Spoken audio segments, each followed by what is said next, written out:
Allagadda MLA Bhuma Akhilapriya అనుచరురాలు Sridevi హత్య case అనూహ్య మలుపులు తిరుగుతుంది. ఈ కేసు టీడీపీ సీనియర్ నేత ఏవి సుబ్బారెడ్డి మెడకు చుట్టుకునేలా కనిపిస్తుంది. ఇప్పటికే పోలీసులు ఎఫ్ఐఆర్లో ఆయన పేరు నమోదు చేశారు. మరోవైపు ఈ కేసును అఖిలప్రియ కూడా సీరియస్ గా తీసుకున్నట్టు తెలుస్తుంది. చంద్రబాబును కలిసి ఏవి సుబ్బారెడ్డిపై ఫిర్యాదు చేయనున్నట్లు తెలుస్తోంది. నంద్యాలలో జరుగుతున్న పరిస్థితులతో పాటు ఏవి సుబ్బారెడ్డి తమ వర్గీయులపై చేస్తున్న దాడులను సీఎంకు వివరించాలని అఖిలప్రియ భావిస్తున్నట్లు సమాచారం. ఇప్పటికే ఆమె చంద్రబాబు అపాయింట్మెంట్ కోరినట్లు తెలుస్తోంది. ఎన్నికలు ముగిసిన కొన్ని రోజులకే అఖిలప్రియ బాడీగార్డును కారుతో గుద్ది చంపే ప్రయత్నం జరిగింది. అయితే ఆ దాడి నుంచి అతను ప్రాణాలతో బయటపడ్డారు. ఆ వెంటనే అఖిలప్రియ అనుచరురాలు శ్రీదేవి హత్య జరిగింది. శ్రీదేవి భర్త భాస్కర్ రెడ్డి పైన కూడా దాడి జరిగింది. గత ఎన్నికల సమయంలో ఏవి భాస్కర్ రెడ్డి దంపతులు అఖిలప్రియ గెలుపు కోసం పనిచేశారు. ఈ నేపథ్యంలోనే వారిపై దాడి జరిగిందన్న చర్చ నంద్యాలలో జోరుగా సాగుతోంది.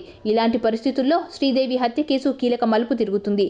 ఏవి సుబ్బారెడ్డితో పాటు మొత్తం 15 మంది అనుమానితులపై కేసు నమోదయ్యింది. వీరిలో A1 Venugopal Reddy, A2 Sirisha, A3 Kedarnath Reddy, A4 ఏవి సుబ్బారెడ్డి, A5 ఏవి రుక్మిణీదేవి, A6 ఏవి జశ్వంతరెడ్డితో పాటు మరో 9 మంది ముద్దాయిలుగా ఉన్నారు. ప్రస్తుతం పరారీలో ఉన్న నిందితుల కోసం పోలీసులు గాలింపులు చేపట్టారు. భూమా ఫ్యామిలీ, ఏవి సుబ్బారెడ్డి కుటుంబాల మధ్య కొంతకాలంగా విభేదాలు కొనసాగుతున్నాయి. ఇరు వర్గాలు అనేకసార్లు దాడులు, ప్రతిదాడులు చేసుకుంటున్నారు.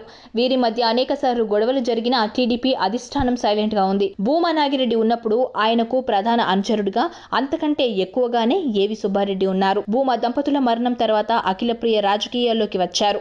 అయితే ఆమె వైఖరి నచ్చలేని సుబ్బారెడ్డి దూరమయ్యారు. ఓ సందర్భంలో ఆయన కూడా ఎమ్మెల్యే సీటు ఆశించారు. అయితే అధిష్టానం అఖిలప్రియకు అవకాశం ఇచ్చింది.